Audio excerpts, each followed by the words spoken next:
Hi, I'm Mick Ressler from Cathedral High School in Indianapolis, Indiana, and I'm going to talk to you today about a little bit of pass pro drills and technique that we really work on a lot here at Cathedral. First thing I'd like to start with is the stance, and we don't use a two-point stance a lot of times just to try to hide the fact that we're going to pass, but sometimes when we do get into the two-point stance, I know it's very common for a lot of kids just to be in an athletic stance. We don't want them to get down too far because that tends to make them stand up and extend the joints of their knees and hips.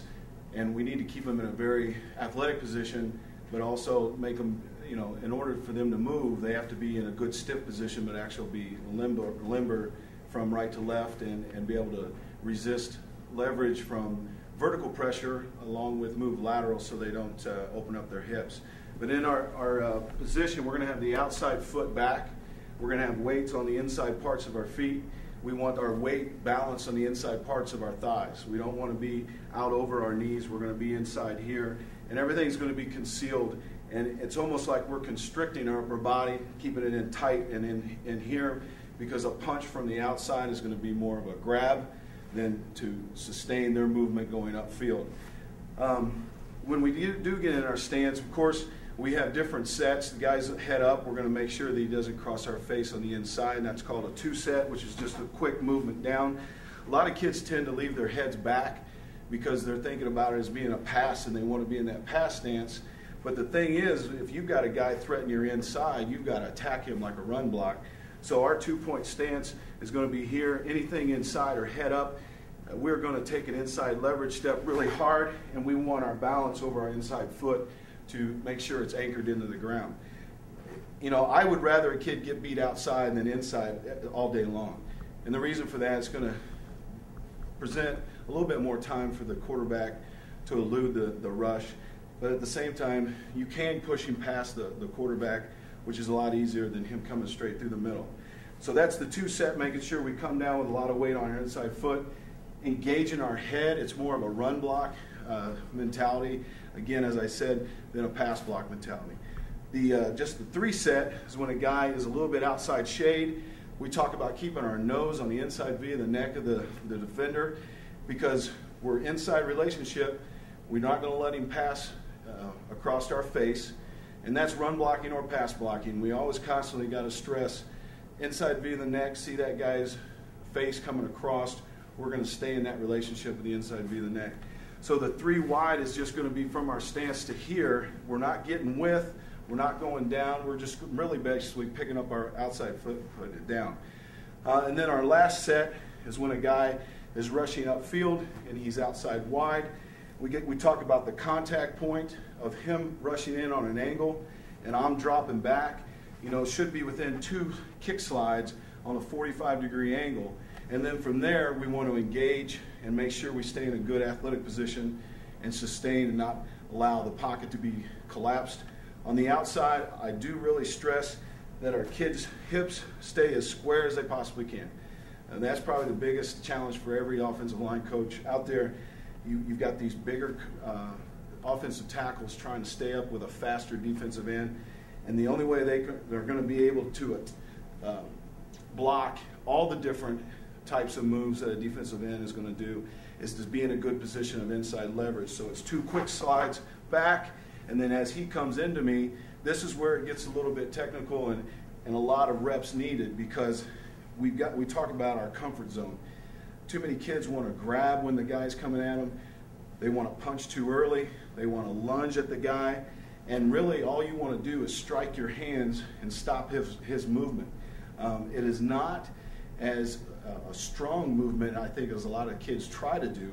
It's more of just to stun them. And quite often, we can get a defensive end to go into his hand combat routine just by throwing a hand up.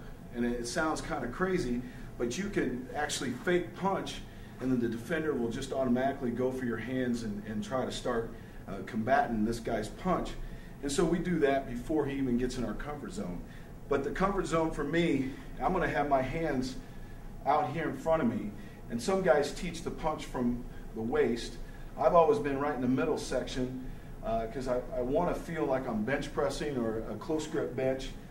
elbows are definitely got to be in. This is a stronger position than being out here. Excuse me. But the thing is it is a strike. So as this guy comes at me, I am just jabbing him as fast as I can, using my fast twitch muscles in my triceps more than my slow twitch muscles in my chest. And I can feel it in my back. When I throw my hands out, my hands are going back, my head is going away from my hands.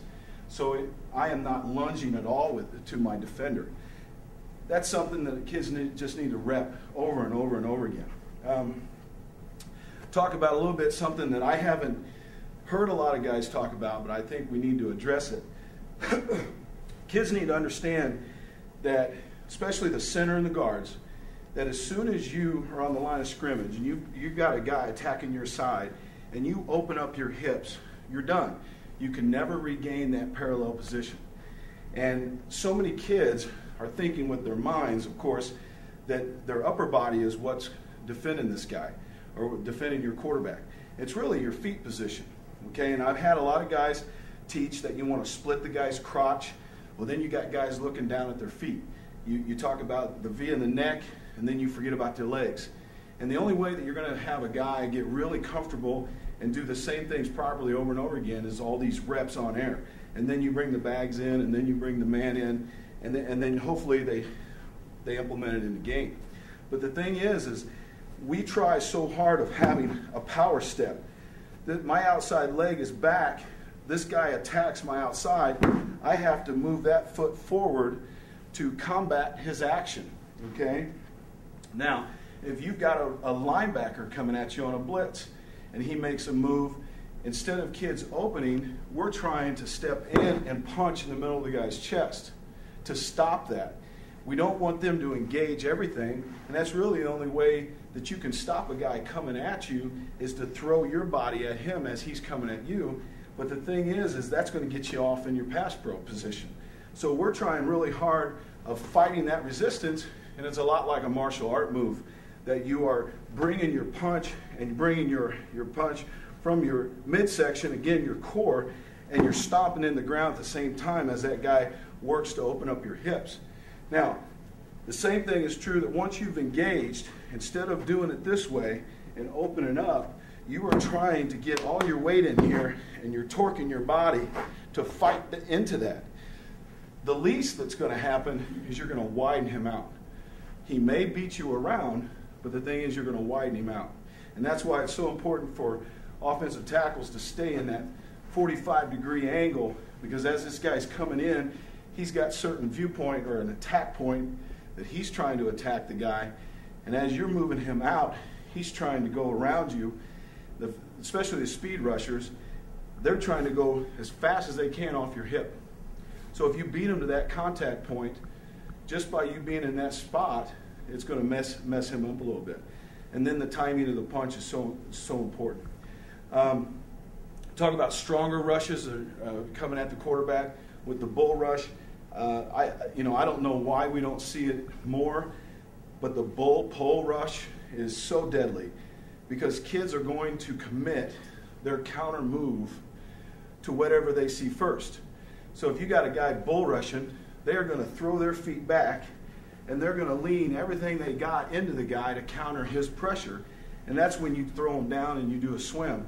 And I think it was called, I don't know, in wrestling it was pull, snap, or push, snap. That's what it was. So it's bull, pulling down and do a swim at the same time. It's going to screw them up because you've got these guys trying so hard to think on their feet and do it quickly and work on their feet balance-wise and work with their hands and do exactly what their coach says. And sometimes that slows them down. So as many counter moves that you can teach them, it's all in time and repetition that they're going to be able to get really good at it. And you got to be patient. Offensive linemen are pleasers. Every one of them want to please their coach, their fathers, the fans, everybody. And you got to be careful. When you teach them something new, they may try way too hard, and they're thinking too much. So you got to film them, break it down, and make sure they see, here's the time that you strike. Here's the time that you open up your hips. I think that video analysis is something that we should do a lot more than what we're really given time to do. But I feel that the success that we've had here lately has been because, we've taken looks at games. We make the kids grade themselves. They make notes on what they've done wrong. And now all the things that, cumulative-wise, after 15 weeks of the season, hopefully they're cutting down on their mistakes and they're getting a little bit closer to what you see as an ideal pass blocker or offensive lineman.